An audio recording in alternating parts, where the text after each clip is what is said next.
হিন্দু ভাইরা যত যে কোনো ধর্মাবলম্বী ভাইদেরকে বলবো আমার কথা মন দিয়ে শুনেন। খুব সুন্দর কথা বলছি, যেটুকু কথা বলবো শিক্ষণীয় বিষয়। একটা কথা জেনে রাখবেন, মহান স্রষ্টা যেটা করেন সেটা ভালোর জন্য করে, কখনো কারো ক্ষতি করে না। তাহলে একটা গল্প বলে দিয়ে আপনাদেরকে, শুনবেন না ছেড়ে দেবো বলেন? শুনবেন তো? হ্যাঁ, এক সওদাগর বাদশা ছিল, সওদাগর বাদশা, কিন্তু ওর চাইতে ওর গোলামের ঈমান মজবুত ছিল। গোলাম শুধু একটাই, আমরা যেমন কেউ সুবহানাল্লাহ আলহামদুলিল্লাহ সুবহানাল্লাহ আলহামদুলিল্লাহ বলি, ওই গোলামটা শুধু একটাই তসবিহ করত, আল্লাহ যা করে ভালোর জন্য করে, আল্লাহ যা করে ভালোর জন্য করে, আল্লাহ যা করে ভালোর জন্য করে, এই কথাই শুধু বারবার রটে যেত। হঠাৎ একদিন সওদাগর বাদশা বলে উঠলো, গোলাম রে, ঈমান তাজা হয়ে যাবে, মন দিয়ে শোনেন, কত সুন্দর কথা, শিক্ষার কথা। কি বলছে সওদাগর বাদশা? বলছে, গোলাম রে, দেখতো আমার আঙুলে কি হয়েছে, পোকা লেগেছে মনে হচ্ছে, টিস টিস করে যন্ত্রণা করছে, ব্যথা হচ্ছে। গোলাম বলছে, সত্যি তো, আল্লাহ যা করে ভালোর লেগে করে। বাদশা রেগে গেছে, আর ঈমান কমজোরি তো। বলছে, হাকিম ডেকে নিয়ে আই। হাকিম কবিরাজ ডেকে আনা হলো। হাকিম কবিরাজ বলছে, বাদশা মশাই, এর যে আপনি তো দেরি করে দিয়েছেন। বলে, কেমন করে? বলে, আপনার আঙুলটা, পুরো আঙুলে ইনফেকশন ছড়িয়ে গেছে। যদি জীবাণুমুক্ত জীবন যাপন করতে চান, শুধু এইটুকু কাটলে হবে না, পুরো আঙুলটাই কেটে বাদ দিতে হবে, নইলে অন্যদিকে ইনফেকশন ছড়িয়ে যাবে। তখন বলছে, তাই নাকি? বললে, হ্যাঁ। পাশে গোলাম বসেছিল, বলছে, আল্লাহ যা করে ভালোর লেগে করে। বাদশা মনে মনে রাখছে, বুঝলেন? আসলে ঈমান কমজোরি হলে যা হয়। এবার করলো কি, হাকিম কবিরাজ আঙুলখানা কেটে দিয়ে চলে গেল, ওষুধ লাগিয়ে ব্যান্ডেজ করে যখন হাকিম চলে গেল, এবার বাদশা সওদাগর গোলামকে বলছে, গোলাম দেখ, আমার 5টা আঙুল ছিল রে, এখন 4টে হয়ে গেল, একটা আঙুল কেটে বাদ দিতে হলো। গোলাম বলছে, আল্লাহ যা করে ভালোর লেগে করে। মনে মনে রাগ হলো, ভালো করে না খারাপ করে, তোকে দেখাবো মজা, দাঁড়া একটু সুস্থ হই। করলো কি, কিছুদিন পরে সুস্থ হওয়ার পরে এবার তখন সওদাগর বাদশা গোলামকে ডেকে বলে, গোলাম রে, বালাখানায় আর মন টিকছে না, চল একবার ঘুরে আসি, জঙ্গল থেকে শিকার করতে যায়। তখন গোলাম বলছে, চলেন হুজুর, আল্লাহ যা করে ভালোর লেগে করে। মানে ওর শুধু ওটাই মুখে ছিল, বিশ্বাস ছিল। বলছে, বাদশা মনে মনে বলছে, চল শুধু জঙ্গলে, তারপর দেখাবো মজা, ভালো করে না খারাপ করে। এবার জঙ্গলে নিয়ে গেল। জঙ্গলে নিয়ে যাওয়ার পরে মাঝ জঙ্গলের দিকে একটা কুয়া দেখতে পেল। আপনারা কুয়া বলেন না ইদারা বলেন? কুয়া, হ্যাঁ, যাকে বলে চাল ভাজা তাকে বলে মুড়ি, যেই ছোট থাকে ওই হয় বুড়ি। এক এক জায়গার বলি, এক এক জায়গার গালি, এর লেগে যেমনি কলি তেমনি চলি, বুঝতে পারছেন তো? এটাকে জিজ্ঞেস করে নেওয়া ভালো। হ্যাঁ, কুয়া, ওই ইন্দারা কুয়া একই জিনিস। কুয়া দেখতে পেল। বাদশা সওদাগর বলছে, গোলাম রে, একবার দেখতো কুয়ার ভিতর পানি আছে কিনা। তখন এবার গোলাম পানি আছে কিনা এই বলে যেমন উপর হয়ে দেখতে যাবে, বাদশা করেছে কি, তার পা দুটোকে ধরে কুয়ায় ফেলে দিয়েছে। যেমন গোলামটা কুয়ায় পড়ে গেল, তখনও বলছে, আমার আল্লাহ যা করে ভালোর জন্য করে। সুবহানাল্লাহ। এইটুকু বিশ্বাস আছে কিনা মন দিয়ে শুনবেন, মা বোন বাপ ভাই সকলকে বলছি। বলছে, আল্লাহ যা করে ভালোর জন্য করে। বাদশা বলছে, এবার বুঝবি ঠেলা, ভালো করে না খারাপ করে। বাদশা এবার কুয়ায় ফেলে দিয়ে চলে গেল। জঙ্গলে শিকার করতে করতে করতে করতে সন্ধে হয়ে গেছে। বাদশা চিন্তা করলো, কোন পথ দিয়ে এলাম রে, আমি তো রাস্তা হারিয়ে ফেলেছি।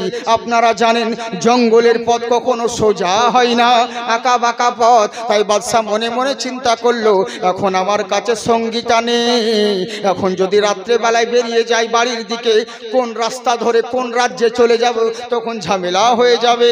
দরকার নেই, কোন রকম রাত্রিটা জঙ্গলে কাটাবো, সকাল হলে পরে বেরিয়ে পড়ব। এই বলে বাদশা করলো কি, ঘোড়াটাকে গাছের গোড়ায় বেঁধে দিল। ঘোড়াটাকে গাছের গোড়ায় বেঁধে দেওয়ার পরে গাছের উপরে উঠে গিয়েছে। গাছের উপরে উঠে রাত্রি কাটাতে আছে। এখনো সময় কিছু ডাকাতের দল, ওরা সামনে দিয়ে আসতে ছিল। ওদের নজরে ঘোড়া পড়ে গেছে। লাইটের ছটায় যেমন ঘোড়া দেখতে পেল, কেউ ডাকাত ডাকাতের দল বলছে দেখ রে কার ঘোড়া হারিয়ে গেছে, কেউ বলছে দেখ কার ঘোড়া ছুটে পালিয়ে আসছে, কেউ বলছে না কাউরি বাড়ি থেকে হয়তো রাস্তা ভুল করে জঙ্গলের দিকে চলে এসেছে। কিন্তু ডাকাতের যে সর্দার ছিল ও বলছে তোরা থাম, চুপ, এই ঘোড়া হারিয়েও যায়নি, এই ঘোড়া পালিয়েও আসেনি। বলে কেমন করে বুঝলেন? বলে যদি পালিয়ে আসতো আর যদি হারিয়ে যেত তাহলে গাছের গোড়ায় বাধা কেন রইল? গাছের গোড়ায় যখন বাধা রয়েছে তার মানে জানতে হবে নিশ্চয় কেউ এখানে রয়েছে। আশেপাশে খোঁজ করে দেখ, লাইট মেরে দেখলো, কোথাও কাউকে খুঁজে পেল না। অবশেষে যখন গাছের উপরে যাচ্ছে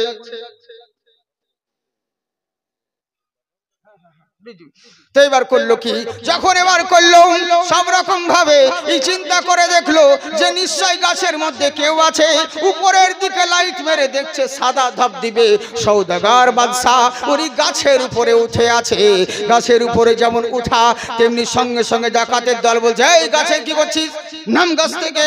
তখন ছেলার নাম বাবাজি, বুঝতে পারছিস? চুপ করে বলে কে বাবা তোমরা, কি হয়েছে? বলে এখানে কি করছিস তুই? বলে শিকার করতে এসেছিলাম, রাস্তা হারিয়ে ফেলেছি, তাই মনে মনে চিন্তা করলাম কোনো রকম ভাবে রাত্রিটা জঙ্গলে কাটাই, তারপর সকাল হলে পরে বেরিয়ে পড়বো। বলে তাই নাকি? বললে হ্যাঁ। বলে চল আমাদের সঙ্গে। বলে কোথায়? বলে আমাদের রাজার দরবারে। বলে কেন? বলে তোকে জবাই করব। হিন্দু ভাইদের যেমন পাঠা বলি দেয়, আমাদের মুসলিমদের যেমন কুরবানি দেয়, ওই রাজ্যে ওই রাজার আমলে মানুষ বলি দিতে হয়। ওরা মানুষ বলি দিত, আনন্দ করতে করতে নিয়ে যেতে আছে। আজকে আমাদের বিশাল বড় আজকে কুরবানি দেওয়ার জন্য জিনিস নিয়ে যাচ্ছি, রাজা খুশি হবে, আনন্দ হবে, এই বলে রাজার দরবারে নিয়ে যেতে আছে। রাজ দরবারে যখন নিয়ে গেল, এবার রাজা দেখা মাত্র খুশি হলো। বলে দারুণ জিনিস নিয়ে এসেছিস রে, একে কয়েদখানায় রেখে দে, এখন তো রাত্রি হয়ে গেছে, সকাল হওয়ার পরে কুরবানি দেব। বলে ঠিক আছে। কয়েদখানায় রাত্রিটা কাটলো। সকাল হওয়ার পরে রাজা বলতে লাগলো ও কর্মচারীরা একবার একে ভালো করে তেল পানি মাখিয়ে দে, ভালো করে গোসল দিয়ে দে। তেল মাখানো হলো, গোসল দেওয়া হলো। রাজা বলল শোন, আমি উপরে তো দেখছি ভালো আছে, তবু মনের ভিতর সন্দেহ কেন থাকে, একবার ভালো করে চেক করে নে। কর্মচারীরা বলছে হুজুর এ তো ভালোই জিনিস আছে। বলেছে তো দেখতেই পাচ্ছি, কিন্তু মনের ভিতর দুর্বলতা রেখে লাভ নাই, একবার ভালো করে চেক কর ওর মধ্যে কোনো জায়গায় খুঁত আছে কিনা। আমাদের খুঁত থাকলে যেমন কুরবানি হয় না, ওরা খুঁত থাকলে তেমনি জবাই করবে না। এরা চেক করতে লাগলো। চেক করতে করতে দেখছি মাথা থেকে পা অবধি হাতের একটা আঙুল কাটা রয়েছে। রাজার দরবারে খবর চলে গেল, রাজা মশাই আমরা যাকে এনেছি তার তো হাতের একটা আঙুল কাটা রয়েছে। প্রত্যেকটা মানুষের 5টা আঙুল থাকে, এর তো 4টে আঙুল রয়েছে। রাজা বলছে তাই নাকি? বললে হ্যাঁ। বলে জন্মগত কি কাটা? বলে না না না, জন্মগত নয়, মনে হচ্ছে রিসেন্ট কিছুদিন হলো আঙুল কেটেছে। বলে কতখানি কেটেছে? 1 ইঞ্চি না 2 ইঞ্চি? বলে 1-2 ইঞ্চি নয়, পুরো আঙুলটাই কাটা রয়েছে। রাজা বলছে এত বড় যখন খুঁত আছে, একে তো কুরবানি দেওয়া যাবে না, ওকে বের করে দে। লাত মেরে বাদশা সওদাগরকে বের করে দিল। জমিনে উবুড় হয়ে কান্না করে আর আল্লাহর কথা স্মরণ করে, ও গো রব্বুল আলামিন, আমার গোলাম যেটা বলেছিল বারহাক সত্য কথা, আজ যদি আমার হাতের আঙুল কাটা না থাকতো আমি তো কাফেরদের হাতে জবাই হয়ে যেতাম। আমার গোলাম বলেছিল আল্লাহ যা করে ভালোর জন্য করে, এখন বুঝতে পারলাম আঙুল কাটা কত কেমন জিনিস। আমার আল্লাহ যা করে ভালোর জন্য করে। যা এবার দেখি জঙ্গলে ওই যে গোলামকে কুয়ায় ফেলেছিলাম, এখন বেঁচে আছে না মরে গেছে, একটু দেখতে হবে। আচ্ছা বলেন তো আপনাদেরকে ভালো লাগছে না? খুব সুন্দর সুন্দর কথা বলছি, বুঝলেন? সব রকমই দরকার রয়েছে। আর কত বেদ বাইবেল পুরাণ পড়বো একভাবে ভাবে, এক জিনিস, যে কোনো জিনিস একভাবে জিনিস বিরক্ত লাগে। আর জালসা ইচ্ছে জীবন সে বেদ বাইবেলের পণ্ডিতের দরকার নেই, কোরআন হাদিসের পণ্ডিতের দরকার, বুঝলেন? তো এই হচ্ছে ব্যাপার, আমাদেরকে সব রকম ভাবে বলতে হয়। আর অনেক কিছু কথা বলার থাকে কিন্তু বলতে পারছি না কেন জানেন? এই যে ইউটিউবার মিডিয়া, কোনো ব্যাপার নাই, আমার ঘর যাওয়া যেতে না যেতে ঠিক ইন্টারনেটে চলে আসবে। দেখা গেল যে কোন ঠাকুরকে সাজিয়ে দিয়ে আমার হাতে বাঁশ দিয়ে দিয়েছে, বুঝলেন, যা কি চতুর্দিকে ফাটিয়ে দিল, বাঁশ দিয়ে দিল, পরে যে বাঁশ আমি খাবো ওটা দেখবে না, বুঝলেন, এই হচ্ছে ব্যাপার। যাকে বলছি ভাই কাটছাট করে কিছু দিও না, পুরো বাঁশ দিবে বা ই করবে। আর সংস্কৃত দেওয়ার প্রয়োজন, দেশের পরিস্থিতি খারাপ, একটু খুব সমস্যা হচ্ছে, যার জন্য কেন জানে একটাই কথা বলছে, বলে তুমি কেন আমার ধর্ম নিয়ে আলোচনা করবে। আমি বলছি ভাই আমি তো কিতাব থেকে বলছি, কেন ভুল কথা কোথায় বললাম? বলছে না তবু কেন বলবে, আমরা তো তোমার কোরআন পড়তে যাই না, তুমি কেন তোমার ধর্মগ্রন্থ বলবে? আর যদি বলবেই বা তো তুমি সোশ্যাল মিডিয়ায় কেন প্রচার করবে? এবার কি করবো বলুন, খুব সমস্যা। জানেন দেশের পরিস্থিতি কত খারাপ, আমরা যদি বেঁচে থাকি কবে যে ভিতরে ঢুকবো তার কোনো ঠিক নেই।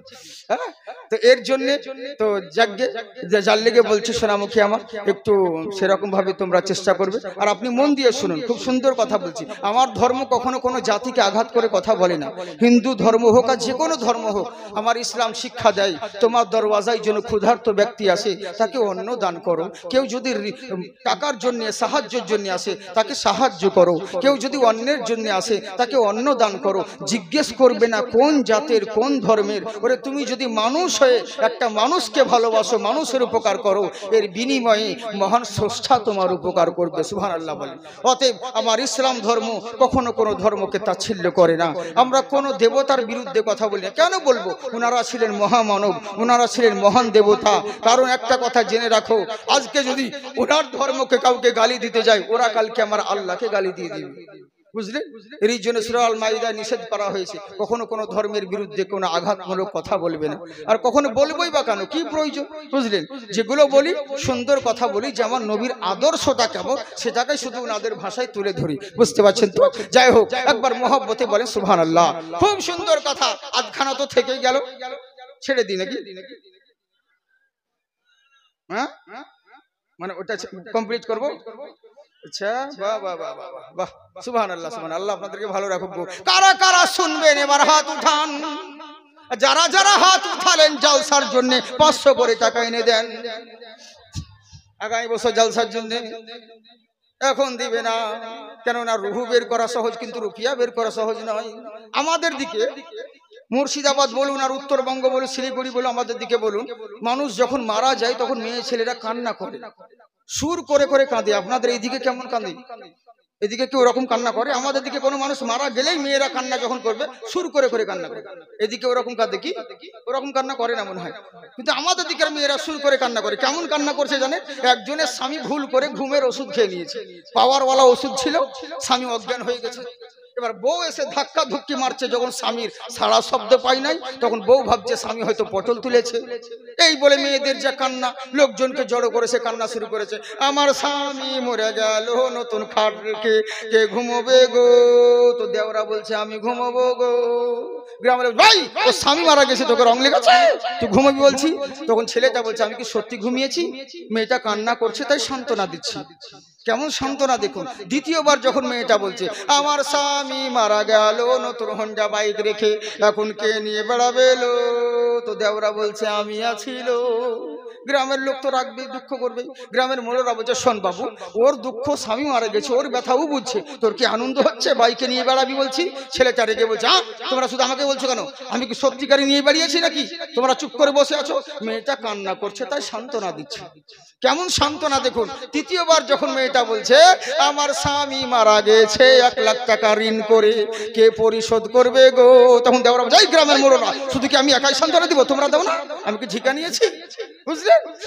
মানে ঘুমোবার সময়ও, বাইকে নিয়ে যাওয়ার সময়ও এখন মাল্লু দিতে হবে, তখন মোড়লদেরকে বলছে। তো আপনাদেরকে বলছি কারা কারা শুনবেন হাত উঠাচ্ছেন, পয়সার কথা বলা মাত্র এমনি করছেন, এরকম করেন না শোনা। একবার হাত উঠিয়ে বলেন আল্লাহু আকবার। বিশ্ব জগতে ঘুরিলে যার জোড়া পাবে না, আমার নবীর মতো আর নবী হবে না। মহব্বতে সুবহানাল্লাহ বলেন। কোথায় গেলে পাবো মোরা এমনই দয়ার নবী, জিনার হাতে রোজ হাসরের জান্নাতের চাবি কাঠি। ওরে সেই নবীজি ধরাই এসে দিলেন খোদার ঠিকানা, ওরে সেই নবীজি ধরাই এসে দিলেন খোদার ঠিকানা। আমার নবীর মতো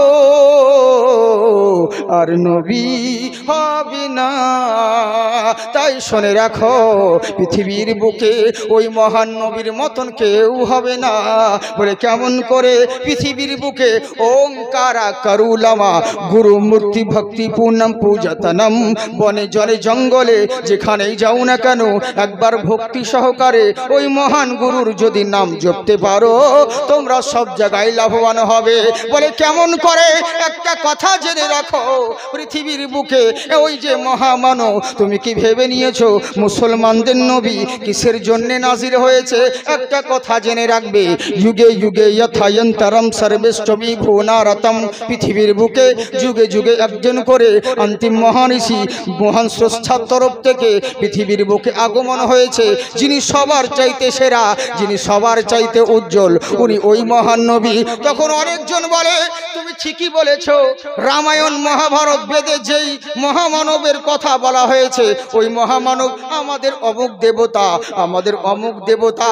বলছে ভুল কথা। বলে কেন? বললে শোনো তারপরে কি লেখা আছে দেখো, ওম চন্দ্রিমা কুণ্ঠকারী, ওই যে মহামানব আবির্ভাব হবে উনি দুনিয়াতে আসার পরে আসমানের চন্দ্রকে দু টুকরা করবে, আসমানের চাঁদকে দু টুকরা করেছিলেন কোন মোল্লা করেনি, আমার রাসূলুল্লাহ করেছে। বুঝলেন? ওই যে মহামানব, ওনার আদর্শকে যদি ফলো করতে পারো যে কোনো মানুষ হও না কেন সব জায়গায় লাভবান হবে। আর যদি মনে করো তুমি মরে যাবে, মরার পরে তোমার চর্চা মানুষে করতে থাকবে, একটাই শপথ রয়েছে, হিমাংশু পাঠোদয়া হেরি চর্চ ওম সর্বদাং মোহাম্মদা। যদি বেঁচে থাকাকালীন ওই মহামানবের চর্চা যদি করতে পারো তুমি মরে যাবে, মরার পরেও দুনিয়ার মানুষ তোমার চর্চা করবে, উনার মতন কেউ হবে না, উনাকে ফলো করতে হবে। যে কোনো জিনিসের দিক দিয়ে বলো না কেন নবীর প্রয়োজন রয়েছে। হ্যাঁ, প্রত্যেকটা জিনিসে যদি নবীকে ফলো করতে পারো এখানেও কামিয়াব হবে, ওখানেও জান্নাত পাবে। ভালো মানুষ হতে চাও আল্লাহর নবীকে ফলো করো, ভালো ডাক্তার হতে চাও আল্লাহর নবীকে ফলো করো, ভালো মাস্টার হতে চাও আল্লাহর নবীকে ফলো করো, ভালো ব্যারিস্টার হতে চাও আল্লাহর নবীকে ফলো করো, ভালো কমান্ডার হতে চাও আল্লাহর নবীকে ফলো করো, ভালো গভর্নর হতে চাও আল্লাহর রসুলকে ফলো করো, ভালো স্বামী হতে চাও আল্লাহর নবীকে ফলো করো, অনুগামী হতে চাও আল্লাহর নবীকে ফলো করো, মহাজ্ঞানী হতে চাও আল্লাহর নবীকে ফলো করো, নামি দামি হতে চাও আল্লাহর নবীকে ফলো করো, ভালো ব্যবসায়িক হতে চাও আল্লাহর নবীকে ফলো করো, ভালো ধার্মিক হতে চাও আল্লাহর নবীকে ফলো করো, ভালো প্রেমিক হতে চাও আল্লাহর নবীকে ফলো করো, ভালো দার্শনিক হতে চাও আল্লাহর নবীকে ফলো করো, ভালো বৈজ্ঞানিক হতে চাও আল্লাহর নবীকে ফলো করো। এক কথাই ইহ জগৎ এবং পর জগতে যদি কামিয়াব পেতে চাও কাউকে নয় আল্লাহর নবীকে ফলো করো। আল্লাহ তোমাকে চোখ দিয়েছে, এই চোখে সবাইকে দেখতে পাও, নিজের চেহারা কোনোদিন দেখতে পাও না। কি আফসোস রে, এই চোখ দিয়ে সবাইকে দেখতে পাই, নিজের চোখ কান মুখ গলা এগুলো কেন দেখতে পাই না? তখন সায়েন্টিস্ট বলবে আরে গাধা কোথাকার, নিজের চেহারা দেখতে হলে তোকে আয়নার দরকার রয়েছে। এই আমার মুসলমান শোনো, নিজের জাত দেখার জন্য যদি আয়নার দরকার হয় নিজের জিন্দেগি দেখার জন্য সরকারে মদিনার দরকার রয়েছে। নারা তো লাগাবেন না, কমসে কম সুবহানাল্লাহ বলে। বিরক্ত লাগছে না? ছেড়ে দেব কি? টাইম হয়ে গেল রে, বলবো? আচ্ছা আচ্ছা, মাশাআল্লাহ, জিন্দাবাদ। আল্লাহ আপনারা ভালো থাকুন, আপনারা ভালো মানুষ গো। আর আমরাই তো ভালো মানুষ, আমরাই তো সর্বশ্রেষ্ঠ, শুধু জুতো চুরি করি তাই, বাকি আমরাই তো ভালো মানুষ, আমাদের মতন আর কে আছে বলেন? তবে যাকে আমার এই মাদ্রাসা রয়েছে, মাদ্রাসা তোলাবা রয়েছে, অনেকজন বলে কি জানেন, মাকাল গাছাতে চাঁদা দিয়ে আর কি হবে, মাদ্রাসাতে চাঁদা দিয়ে আর কি হবে, ছেলেদেরকে উগ্রপন্থী তৈরি হয়, মাদ্রাসায় মাওবাদী তৈরি হয়, বহু জনা বহু রকম কথা বলে। আপনারা ইন্টারনেটে দেখেছেন, বহুত আগে আমি দিল্লির সরজমিনে শাস্ত্রী পার্কে একটা প্রোগ্রাম ছিল, আমি 2 মিনিটের জন্য একটা কথা বলেছিলাম, আমাকে সময় দেয়নি। প্রথমে ভেবেছিল হয়তো আমি কিন্তু হিন্দু হব, নব মুসলিম হব, মানে বুঝতে পারিনি। আবার জামা প্যান্ট দেখে পরক্ষণে যখন বললো যে আরে এই হে জাকে চতুর্বেদী, যখনই বুঝতে পারলো ওরা তখনই সময় কমিয়ে দিয়েছিল। ওটা সেরকম জালসা ছিল না, একটা সম্মেলন ছিল। তো কি হলো জানে তো, মুসলমানদের বিরুদ্ধে যা ইচ্ছে তাই বলেছিল যে মাদ্রাসার ছেলেরা এই তৈরি হয়, মাদ্রাসার ছেলে ওই তৈরি হয়, যা ইচ্ছে তাই, মাদ্রাসার বাচ্চারা এই তৈরি হয় ওই তৈরি হয়। কিন্তু আমি বলেছিলাম শোনো, শাহরুখ না বনেগা না তো সলমান বনেগা, सलमान बनेगा, शाहरुख न बनेगा,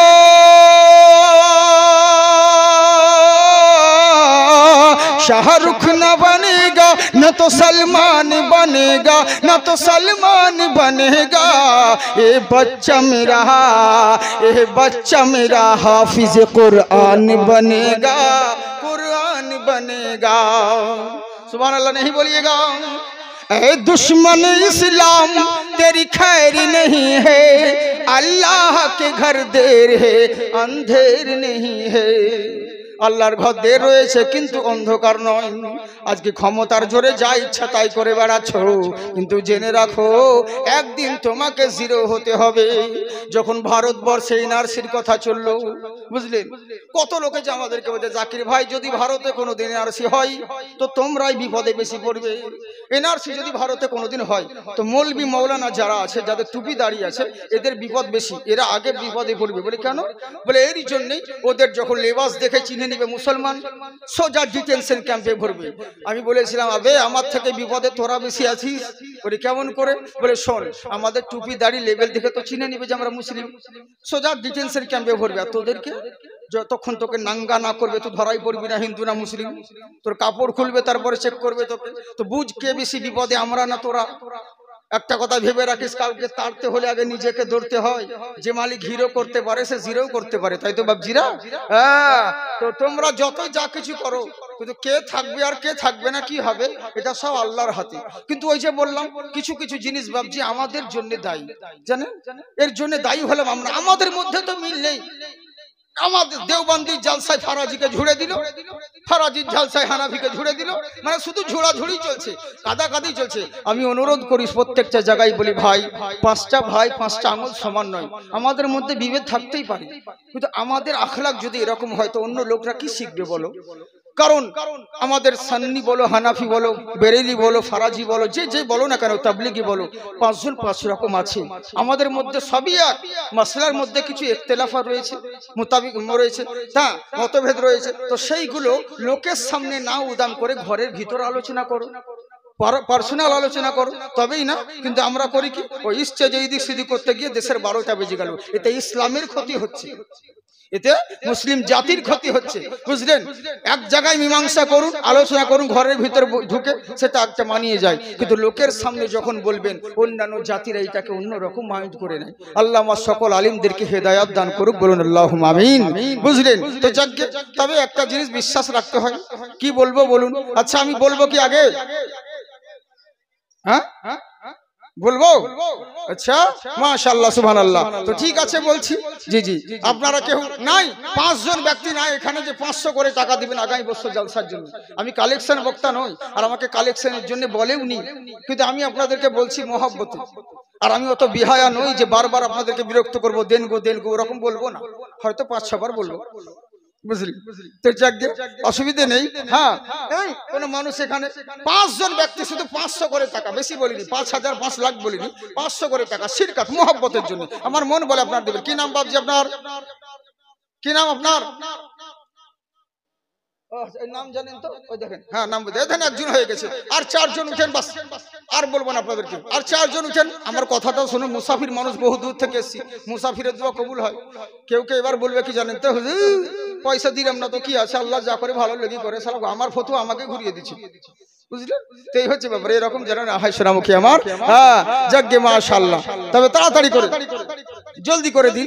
আর 4 জন নয়, একজন হয়েছে। আর 4 জন নয়, কোন যোগ্য বাবার যোগ্য ছেলে এখানে ইনশাআল্লাহ দোয়া করে দিব। কত দিকে কত টাকা চলে যাচ্ছে, ইয়াং যুবক ছেলে কেউ নেই। এই দেখেন এক বাবা যে দেন ওখানে হাত উঠিয়েছে, দেন সবুজ পাঞ্জাবি। একবার আসেন তো মুসাফা তো করেন, একবার মুসাফা তো করবেন। আরে আপনাদের ইন্ডিয়া বলে এখানে চান্স পাচ্ছে, অন্য জায়গায় তো মুসাফা করার চান্সই পাওয়া যায় না। কোন দিক থেকে বক্তা ঢুকলো আর কোন দিকে বেরিয়ে গেল খুঁজে পাবেন না, বুঝলেন? আচ্ছা, ছোট্ট শিশু মুস্কান 500 টাকা দিয়েছে, আল্লাহ তুমি তার নেকদানকে কবুল করুক। দুইজন হলো ওই বাপজি আমার একটা, তিনটে, আর দুইজন সালাম ভাই, তোমার কোন সালাম ভাই? আপনার সালাম ভাই, জি জি, এরকম হয়ে যায় ভুল করে, জানে তো, ঝুঁকে ঝুঁকে ওরকম যাকে তাকে করে দেয়। মানে ওর বউ মানে মা ডাকছে, শাশুড়ি মা ডাকছে, বউ মা আছে, তো শাশুড়ির ছেলে ও নাম করতেই পারে, তো শাশুড়ি বলছে সেরাজুল ভাত খেয়ে নে, তোর বউটাও বলছে সেরাজুল ভাত খেয়ে নে, মানে ঝুঁকে ঝুঁকে, মানে শাশুড়ি বলেছে বলে, তো এরকম হয়ে যায়। তো যাকে 5 জন বলেছিলাম, 4 জন হয়ে গেল, আর একজন দিন, আর একজনের লাল জামা, ওই দেখেন লাল লাল জামা, ওই দেখেন, মাশাআল্লাহ সুবহানাল্লাহ, জি জি জি জি। আরে উঠো না, এখানে এসো না ভাই, নেকি পাবে। হ্যাঁ আসো, হ্যাঁ আমিনুল গাজী, সুবহানাল্লাহ, জান আমিনুল গাজী 500 টাকা দিয়েছে। আমিনো আমিনো আল্লাহ, আমিনো আমিন। আমিনুল গাজীর মনের আশা পূর্ণ করো রব্বুল আলামিন। আমি দোয়া করি মওলা ইসছে বসিয়া, তুমি কবুল করো মওলা আরশে রহিয়া, বলুন আল্লাহুম্মা আমিন। আর আপনারা দিবেন না, যাকে বলবো না, আপনাদেরকে বিরক্ত করবো না। 5 জন চেয়েছিলাম, 5 জন দিয়েছেন, তবে এক হাতের 5টা আঙুল, আর এক হাত তো ফেলে দিবেন, এক হাতে না হলে হলো, আর এক হাত তো দিন। হ্যাঁ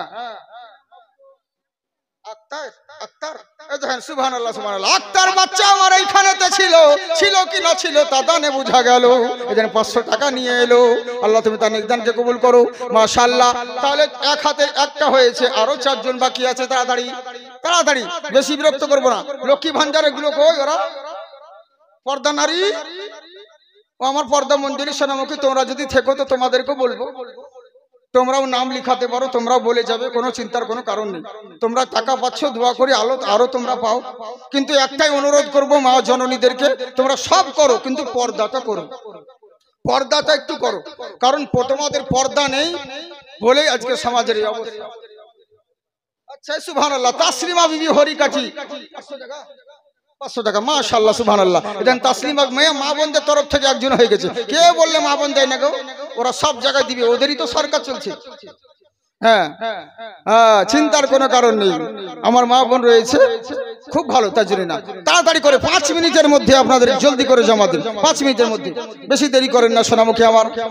জালসা যদি সেরকম বলি না, জালসা শোনাই, মনে রাখবেন যে হ্যাঁ জাকির চতুর্বেদী এসেছিল, বুঝলেন তো, যতদিন বেঁচে থাকবেন মনে রাখবেন জালসা বহুত শুনেছেন, বহু করবেন। এই মালের কোয়ালিটি একটু আলাদা, কিন্তু ওই যে শরীর অসুস্থতার কারণে আজকে ওতে বস্তার মুখ খোলা হলো না, শুধু বস্তাটাই খুলতে ব্যস্ত, মাল বের করা হলো না, বুঝলেন তো। এই হচ্ছে ব্যাপার, আল্লাহ যদি সুযোগ দেয় তো আবার অন্য সময় হবে। আমরা ফাঁকিবাজ মৌলবি নয়, যা নিবেন সব পাবেন, কিন্তু পরিস্থিতি অনুযায়ী আমাদেরকে কথা বলতে হয়, বুঝলেন তো, পরিস্থিতি অনুযায়ী বড় কথা বলতে হয়, যেহেতু যেমন টাইম দিবেন সেরকম ওয়াজ হতে হবে। ইমান আলী সর্দার চাচা আমার, মাশাআল্লাহ, নারে তাকবীর, 500 টাকা দিয়েছে। আব্বা মার নামে ইমান আলী সর্দার চাচা 500 টাকা। উম্মি আইমান, সুবহানাল্লাহ, উম্মি আইমান তার স্বামী স্ত্রীর নামে দিয়েছে 500 টাকা, সুবহানাল্লাহ, 2000 টাকা, সুবহানাল্লাহ। দেখেন স্বামী দিয়েছে ওই স্ত্রীর নামে, গো হাই হাই হাই, এটা খুব কম দেখা যায়, কিন্তু মেয়েরা স্বামীর নামে দান করে। আমাদেরকে কতজন লুকিয়ে পয়সা দেয়, আমার স্বামীর লেগে দোয়া করে দিন হুজুর, কিন্তু কত স্বামীদেরকে দেখিনি যার স্ত্রীর লেগে দোয়া করতে পয়সা দেয়। এক জায়গায় 2000 টাকা দিয়েছিল আমাকে, লাল নোট, বলে হুজুর আমার স্ত্রীর নামে দোয়া করে দিয়ে। তো ওর পাশে ছেলেটা বলছে আব্বা মা যে বেঁচে আছে, তো ওই লেগে তো দিলাম যাতে মরে যায়, দোয়া করতে, বুঝলেন তো। তো এরকম হ্যাঁ, তো যাকে এখানে স্বামী দিয়েছে একজন উম্মি আইমানের স্ত্রীর নামে 2000 টাকা, আল্লাহ তুমি তার নেকদানকে কবুল করুক, মাশাআল্লাহ, জিন্দাবাদ থাকুন। যেটা বলতে যাচ্ছিলাম, ইমানের পথে অবিচল থেকে আমার মরণ যেন হয়। ইউটিউবার ভাই তোমাদের জন্য একটা শর্ট নাতিয়া কালাম বলছি, অনেক দূর থেকে, কেউ 20-22 কিলোমিটার পথ থেকে এসেছে গো, বুঝলেন। কি করব, আমি বললাম ভাই আজকে যেও না, আমার তো গলায় বসে আছে, কি বলবো কি না বলবো, তো যাকে আল্লাহ পাক বলিয়েছেন আপনাদের দুবাই। আমি আমার সাদ্দাম ভাইকে বললাম, শুদ্ধ ভাই গলায় তো উঠে, তো বলছে চিন্তা করেন না, আপনাকে এখানে ওষুধ দিয়ে দেবো, কিন্তু ওষুধ দেয়নি এখন আমাকে। হ্যাঁ, তো যাকে তো মাস আল্লাহ পাক বলিয়েছেন, আপনাদের নিয়ত ভালো, মানুষ ভালো গো সত্যি। তো যাকে এরা যখন এত দূর থেকে এসেছে, এদের লেগে একটা শের বলেই দিই, একবার মোহাব্বতে সুবহানাল্লাহ বলেন। তোমরাও সুবহানাল্লাহ বলো, পয়সা দিও না তো তোমরা, কিন্তু সুবহানাল্লাহ বলো। इसलिए तो जाते हैं अरे उम्मती मदीने में, उम्मती मदीने में, उम्मती मदीने में, इसलिए तो जाते हैं उम्मती मदीने में, इसलिए तो जाते हैं उम्मती मदीने में, इसलिए तो जाते हैं उम्मती मदीने में कि मुस्तफ़ा बनाती है अरे जन्नती मदीने में, जन्नती मदीने में, जन्नती मदीने में। এতটুকুই থাক, বুঝলেন? কারণ ব্যাপারটা হচ্ছে কি, মাইক কিছু আওয়াজ যেন না মোটা লাগে ভাই। তোমার মাইক ভালো, কিন্তু আওয়াজ যেন না মোটা। আমার আওয়াজ খুব মোটা মনে হচ্ছে, কেন জানি না। কিন্তু নাত পড়া আর ওয়াজ করা চারটিখানি ব্যাপার নয়। নাতের মধ্যে বহুত ভাগ আছে। হ্যাঁ, আমি যে অনেকজন বলে গজল, সবাই বলে আমি যে গজল বলছি সেটা পড়ে দেখা, তবে তো নাতের মধ্যে বহুত ভাগ রয়েছে। ভাটিয়ালি শুনলাই মা শোনা গো, সবাই গেয়ে দিবে তালায়। যেমন আপনারা দেখেছেন মনে হয়, আপনাদের একটা বুঝিয়ে দিচ্ছি, তাহলে যারা শিল্পী তারা বুঝতে পারবে। কি মা ফাতিমা তোমায় জানাই হাজারো সালাম, তোমার পিতা দান করেছেন খোদার ওই কালাম। এটা একরকম, যে কোনো মৌলানা গেয়ে দিবে। আবার আর একটা, মা ফাতিমা তোমায় জানাই হাজারো সালাম, তোমার পিতা দান করেছেন খোদার ওই কালাম। এটা একরকম সবাই গেয়ে দিবে, কিন্তু আমি যা গাই একটু খুব উচ্চ স্বরে, যার জন্য একটু প্রবলেম হয়। মা ফাতিমা তোমায় জানাই হাজারো সালাম, তোমার পিতা দান করেছেন খোদার ওই কালাম। সুবহানাল্লাহ বলেন। বুঝতে পারছেন তো? এই লেগে বেশি লাগে দম, এই লেগে বুঝতে পারছেন বম, বেটা পেটে নাই দম ফুটাবে বম। এটাই তো হচ্ছে আমাদের অবস্থা। যাই হোক, মোহাব্বতে সঙ্গে জোরে বলেন সুবহানাল্লাহ। তো যেটা বলতে যাচ্ছিলাম, কি হয়েছে, আমার আল্লাহ রাব্বুল আলামিন যেটা করেন সেটা ভালো করে না খারাপ করে? ভালো করে। যেটা কমপ্লিট হয়নি সেটা ছেড়ে দিই, কমপ্লিট করে দিই, না কি বলেন? কমপ্লিট করে দিই কথাটাকে। সামনে, হ্যাঁ, এই যে সামনে জায়গা রয়েছে, একটু সামনে বসতে বলুন। ও সামনে যিনারা দাঁড়িয়ে আছেন ভাই, অনেক জায়গা ফাঁকা রয়েছে, একটু সামনের দিকে আসুন আমার সোনামুখী ভাইরা, সামনের দিকে আসুন। করে ব্যাপার নেই। আর কি করে আসবে, যারা পিছনে রয়েছেন আপনারা এগিয়ে আসবেন, তবেই না ওনারা আসবে। আপনারা তো জায়গা ঘরে বসে আছেন, ছাদের যে ভিড় থাকতে মানে কি আর বলবো, জায়গা আছে, এদিকে বাম্পারে ভিড় লাগিয়ে বসে আছে। যে সামনের দিকে আসুন, খুব ভালো হয়। যিনারা দেখুন দাঁড়িয়ে যারা আছেন, দাঁড়িয়ে নামাজ পড়লে নেকি আছে, দাঁড়িয়ে কিয়াম করলে নেকি আছে, দাঁড়িয়ে জানাজা পড়লে নেকি আছে, কিন্তু দাঁড়িয়ে যে মিলাদ জালসা শুনলে নেকি আছে এমন কোনো হাদিস নাই। বরং আদবের সঙ্গে বসে শুনলে বেশি নেকি পাবেন, বুঝলেন বাবজি সোনামুখী আমার? তো যেটা বলছিলাম, আল্লাহ যা করে ভালোর জন্য করে। এবার বাদশা চিন্তা করলো, গোলাম বেঁচে আছে না মরে গেছে, যাই দেখে আসি কুয়াতে। এবার জঙ্গলে গেল, ওই কুয়া দেখতে পেল, কুয়ার কাছে গিয়ে বলে, গোলাম রে বেঁচে আছিস? তখন ভেতর থেকে আওয়াজ দেয়, যাহা পানা আমি বেঁচে আছি, উঠান আমাকে কুয়ার ভেতর থেকে। কোন রকম ভাবে ঘোড়ার লাগাম দিয়ে হোক আর দড়ি দিয়ে হোক ওকে কুয়ার ভিতর থেকে উঠানো হলো। তখন এবার বাদশা সওদাগর বলছে, গোলাম রে তোর তো অবস্থা খারাপ হয়ে গেছে দেখছি, কিন্তু একটা জিনিস বিশ্বাস করে নিয়েছি। বলে, কি বিশ্বাস করলে? বলে, তুই তো ঠিকই বলতিস রে, আল্লাহ যা করে ভালোর জন্য করে, কিন্তু একটা জিনিস বুঝলাম না। কি বুঝলেন না? বললে, শোন, আমি না হলে বুঝলাম আমার আঙুল কাটা ছিল বলে আমি জবাই হলাম না। সব ঘটনা খুলে বললো যে আমাকে রাজার দরবারে ডাকাতের দল ধরে নিয়ে গেছিল, এই কাণ্ড জানিস, আমার আঙুল কাটা ছিল বলে আমি জবাই হলাম না। কিন্তু তোকে কুয়ায় ফেললাম, আর তুই তাও বললি আল্লাহ যা করে ভালোর জন্য করে। কুয়াতে কি এমন ভালো মন্দ জিনিস দেখতে পেলি তুই? বলে, যাহা পানা কুয়ার ভিতর কত কষ্টে ছিলাম আমি জানি, আর আমার আল্লাহ জানে, তাছাড়া কেউ জানে না। বলে, তাহলে কষ্টে যখন ছিলি কেন বলছিলি আল্লাহ যা করে ভালোর জন্য করে? বলে, এরই লেগেই তো বলি, বাদশা রে আপনি বাদশা হতে পারেন, আমি গোলাম হতে পারি, কিন্তু ইমানের দিক থেকে আপনার থেকে আমি সাচ্চা আছি, পাক্কা আছি। বলে, কেমন করে? বলে, জেনে রাখুন বাদশা মশাই, একটা জিনিস লক্ষ্য করুন, আমি হলাম গোলাম, আর আপনি হলেন বাদশা। এরই লেগে তো আল্লাহর রাসূল বলেন একটা ধনী মানুষ একটা গরিব মানুষ সমানভাবে দুজনায় যদি ইবাদত করে নেয় তো বড় লোকটার আগে 40 বছর আগে গরিবটা জান্নাতে যাবে। সমস্ত নবীরা জান্নাতে যাবে, একজন নবী সবার শেষে জান্নাতে যাবে, যার নাম হলো হযরত সুলাইমান আলাইহিস সালাম। কেননা ওনাকে দুনিয়ার পৃথিবীর বাদশা করেছিলেন। ওনার হিসাব দিতে দিতে পৃথিবীর হিসাব দিতে দিতে অন্যান্য দেওয়া হয়ে যাবে, সবাই জান্নাতে চলে যাবেন, সবার শেষে সুলাইমান নবী জান্নাতে যাবে। তাই তো গোলাম বলছে বাদশা রে, আপনি এত বড় বাদশা কিন্তু ঈমান কেন এত কমজোর? বলে কেমন করে?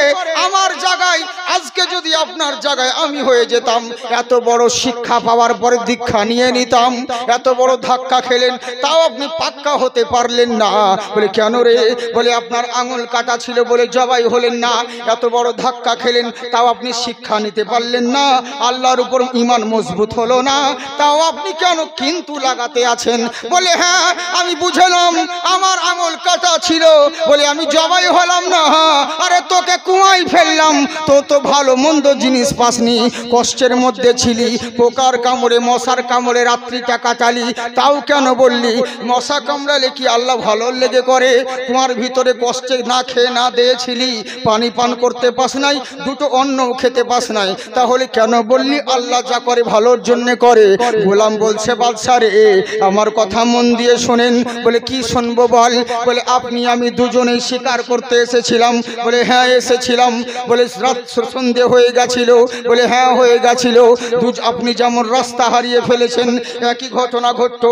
বলে হ্যাঁ আপনি যেমন রাতটা কোনো রকম জঙ্গলে কাটালেন, আপনার সঙ্গে আমিও থাকলে আমাকেও রাত কাটাতে হতো।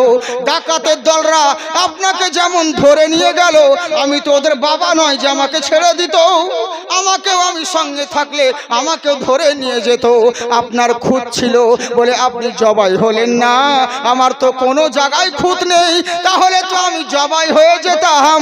ভাগ্য ভালো, এরই লেগেই বলেছিলাম আমার আল্লাহ যা করে সেটা ভালোর জন্য করে। বুঝলেন?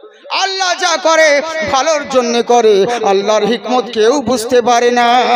তাই আমার আবু তালহা বলছে বিবি রে চিন্তা করিও না, আমার ছেলে যদি মরে যায় জানবো আল্লাহ যা করে ভালোর জন্য করে, আর যদি বেঁচে থাকে জানবো এটা আল্লাহ ভালোর জন্য করে। এখান থেকেই বলছিলাম থাকার বলবো না, তাই হয়ে গেল, টাইম হয়ে গেছে। ভাবছি সোনামুখী আমার, আমি তো ওরকম ভাবে ওরকম আমি যে তার্জে ওয়াজ করি সেরকম করি না। ওরকম যদি ওয়াজ করতে লাগি কখন সকাল হবে বুঝতে পারবেন না, কিন্তু করবো না তো আমাকে যেতে হবে অনেক দূর, বুঝলেন? অসুবিধে আছে, তো যার জন্য ইনশাআল্লাহ আল্লাহ পাক যদি সুযোগ দেন আবার আপনাদেরকে অন্য সময় হবে। আপনারা দোয়া করবেন বাবজি আমার লেগে।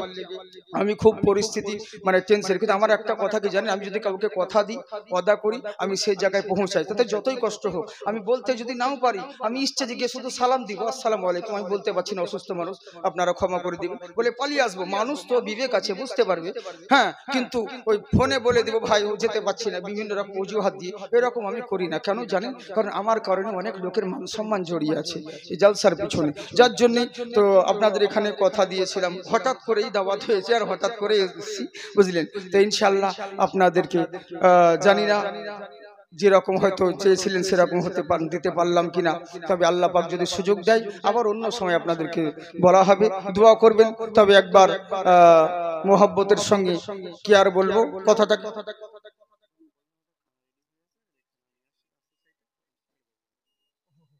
আচ্ছা আচ্ছা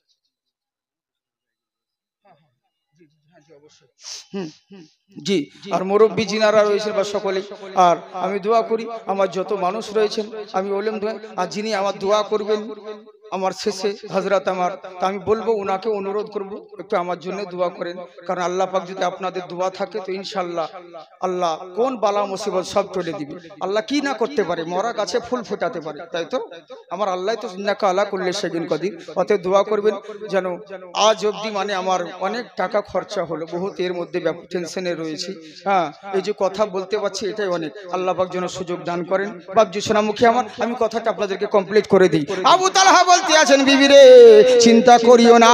এবার করলো কি, বিবি স্বামীর কথা শুনে বলছেন, বিবি আমার বলছে শুনুন স্বামী গো, আল্লাহ রসুলের প্রতি এত ভরসা আপনার, এত ভালো রাখেন। বলে কেন রাখবো না, কারণ নবী তো বলেছেন আমার আল্লাহর কথা মানতে, আর আমার আল্লাহই বলেছেন হাবিবের ইতায়াত করতে। বলে তাই নাকি? বললে হ্যাঁ। বলে কেমন করে? বলে শুনে রাখো বিবি রে, আমরা নবীকে ভালোবেসে আল্লাহরকে মেনে আমরা মুমিন ইমানদার হয়েছি, তবে জেনে রাখো আমরা যদি ইমানদার হয়ে মরতে পারি আমরা সব জায়গায় লাভবান হব। নবী যখন বলেছেন চিন্তা করো না, আর আমার সন্তান যদি মরে যায় এতে কোনো আফসোস করে লাভ নেই, কারণ আমার আল্লাহ যা করে ভালোর জন্য করে, এইটুকু ঈমান বিশ্বাস রাখতে হবে। তাই আমার আল্লাহ বলেন কোরআনে, শোনো জেনে রাখো পৃথিবীর বুকে তোমরা সব জায়গায় জয়ী হবে, সব জায়গায় তোমরা লাভবান হবে, শর্ত হলো একটা, তোমাদেরকে মুমিন হতে হবে। আল্লাহর কাছে দোয়া করি আল্লাহ যেন আমাদের সকলকে ইমানদার মুমিন হয়ে বেঁচে থাকার এবং মৃত্যু বরণ করার তৌফিক দান করেন। সকলেই বলি আল্লাহুম্মা আমিন। যাই হোক, শেষ বেলায় আমি একটা নাস শরীফ আপনাদেরকে পড়েই দিই, বুঝলেন? আমার সাথে সাথে আপনারাও বলেন, খুব সুন্দর কথা, বুঝলেন? আর জালসার ময়দানের জন্য আপনারা কালেকশন যে যা করলেন, মানে যে যা দিলেন, আপনাদের জন্য অন্তর থেকে দোয়া থাকলো, আল্লাহ যেন আপনাদের নেকদানকে কবুল করুক। মাশাআল্লাহ, জিন্দাবাদ থাকুন বাপজি সোনামুখী আমার। তবে যখন জানেন প্রত্যেক বক্তারা কোনো না কোনো প্রতিষ্ঠানের সঙ্গে জড়িত থাকে, হ্যাঁ আমাদেরও রয়েছে, নিজেদের জন্য কোনো কিচ্ছু নাই, তেরি লেগেই আমি কোনোদিন কাউকে কোনো জিনিস বলিও না, কিন্তু যদি কারো ভালো লাগে আপনাদের ভালোবেসে যদি মনে করেন যে ইনশাল্লাহ, কারণ কেন জানেন তো, কারণ আপনারা হয়তো 5 জন 100 করে 500 টাকা দিলেন, আপনাদের কিচ্ছু যায় আসে না, কিন্তু আমার 500 টাকা হয়ে গেল, মানে আমার একটা কাজ হয়ে গেল, বুঝলেন তো? এই জন্য আমাদের মাদ্রাসার জন্য ইনশাল্লাহ আপনাদেরকে যদি কারো ভালো লাগে মুসাবাকা লাস্টে দিবেন, না দিবেন না দিবেন না দিবেন, জোরজবস্তি কোনো কিছু নেই, আমি কোনোদিন বলিও না, আর আমার দ্বারা হয় না ওরকম। তো যাকে ভালোবেসে আপনাদের কাছে আবদার করলাম, কারণ দেওয়ালে পিঠ থেকে গেলে পরে আর কিছু উপায় থাকে না। যাই হোক, ইনশাআল্লাহ